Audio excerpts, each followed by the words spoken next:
తెలుగువారి పెళ్ళి ఇలవైకుంఠమే మళ్ళీ సంప్రదాయమే సౌందర్యంగా సాగుతున్న పెళ్ళి ఇది తెలుగువారి పెళ్ళి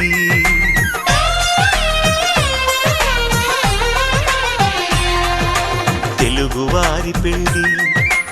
ఇలవైకుంఠమే మళ్ళీ సంప్రదాయమే సౌందర్యంగా సాగుతున్న పెళ్ళి ఇది తెలుగువారి పెళ్ళి